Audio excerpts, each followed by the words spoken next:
Baik, selamat malam semuanya. Kami dari kelompok 2 Etika Profesi akan mempresentasikan hasil diskusi kelompok kami dari kelompok 2 mengenai materi pengembangan keprofesian berkelanjutan. Berikut adalah anggota dari kelompok kami, saya sendiri Diandra Patiku, Intan Kurniawati, Mira Aina, dan Salsabila Khairulma. Oke, jadi yang akan kami jelaskan yaitu tentang konsep pengembangan profesional pada guru dan berkaitan dengan konsep dasarnya ya. Dan di sini ada 3 poin yang akan kami bahas, yaitu pengembangan diri, publikasi ilmiah, dan karya inovatif pada guru. Oke, PKB itu sendiri atau pengembangan kompetensi berkelanjutan merupakan salah satu bentuk pembelajaran berkelanjutan bagi guru yang merupakan sarana utama untuk berusaha membawa perubahan yang diinginkan dalam hal keberhasilan siswa. PKB mencakup beberapa cara atau pendekatan yang terus pelajari guru setelah mengenyam pendidikan, sarjana, dan atau keguruan. Kemudian, PKB ini merupakan suatu pengembangan yang dilakukan sesuai dengan kebutuhan untuk mencapai standar kualifikasi profesi dan meningkatkan kualifikasinya melebihi standar kualifikasi profesi. Dan juga ini memiliki dampak pada perolehan angka kredit untuk kenaikan pangkat atau prestasi. Pemaparan selanjutnya akan dijelaskan oleh teman saya.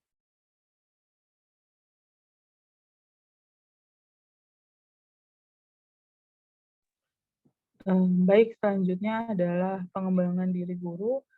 Yang pertama ini ada pengembangan diri merupakan upaya meningkatkan profesionalisme diri agar menjadi kompeten yang sesuai dengan peraturan undang-undang.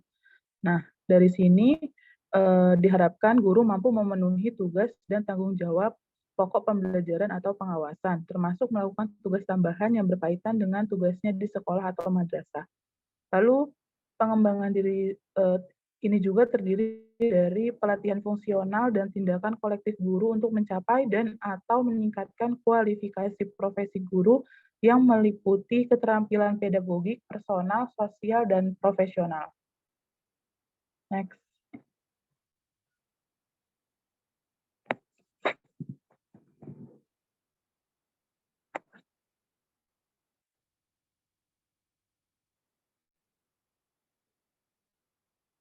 Untuk yang selanjutnya adalah publikasi ilmiah. Publikasi ini semacam kontribusi guru untuk meningkatkan kualitas proses pembelajaran di sekolah dan perkembangan pendidikan pada umumnya.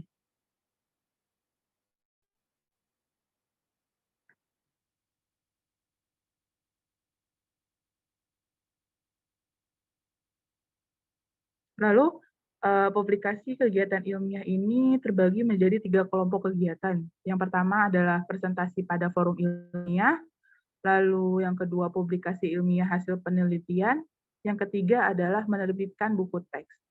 Untuk publikasi ilmiah ini, dari hasil penelitian yang meliputi, dengan contoh penelitian tindakan kelas, PTK, seperti masalah yang dihadapi guru dalam interaksi pembelajaran, masalah yang berkaitan dengan kinerja belajar, disiplin belajar.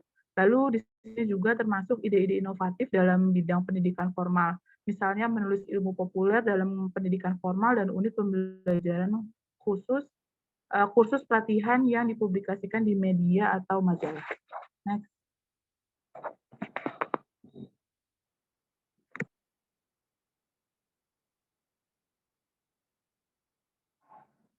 Selanjutnya akan dijelaskan oleh rekan saya, Intan. Untuk selanjutnya adalah karya inovatif. Karya inovatif sendiri merupakan karya yang bersifat pengembangan, transformasi atau penemuan sebagai bentuk kontribusi guru untuk meningkatkan kualitas pembelajaran, pengembangan sekolah dan pendidikan, ilmu pengetahuan atau teknologi dan seni. Karya inovatif sendiri berisi mengenai yang pertama temuan teknik yang tepat untuk kelas yang kompleks dan atau sederhana. Kedua, penemuan atau penciptaan atau pengembangan. Yang ketiga, pembuatan atau modifikasi alat pelajaran atau demonstrasi latihan yang kompleks dan sederhana. Kemudian yang keempat, membuat sketsa standar, arahan, pertanyaan, dan sejenisnya di tingkat nasional dan provinsi. Next.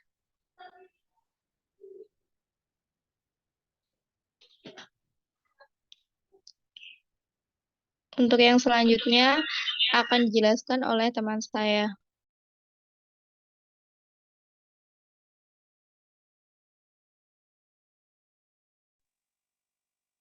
Baik, selanjutnya itu mengenai konsep kontekstual. Di sini kita mengambil jurnal yang berjudul Evaluasi Dampak Pendidikan dan Pelatihan Pengembangan Keprofesionalan Berkelanjutan Guru Matematika di PPTK Matematika Yogyakarta. Baik, selanjutnya mungkin bisa next slide.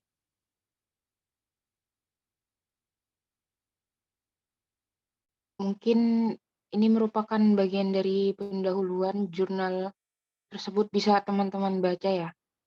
Baik, untuk mempersingkat waktu bisa next slide.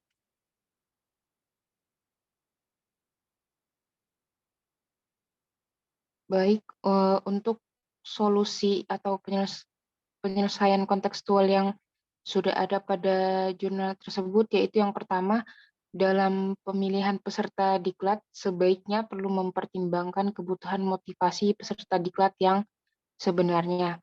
Lalu yang kedua itu perlu memfasilitasi adanya kegiatan selain bentuk diklat dan seminar seperti kolokium maupun diskusi panel sehingga memungkinkan guru untuk mengikutinya. Lalu yang ketiga perlu adanya diklat atau mata diklat yang secara khusus memfokuskan pada produk karya inovatif.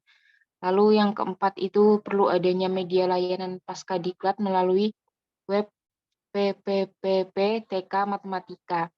Lalu yang kelima perlu memfasilitasi adanya kegiatan pertemuan ilmiah selain seminar seperti kolokium maupun diskusi panel sehingga memungkinkan guru untuk mengikutinya.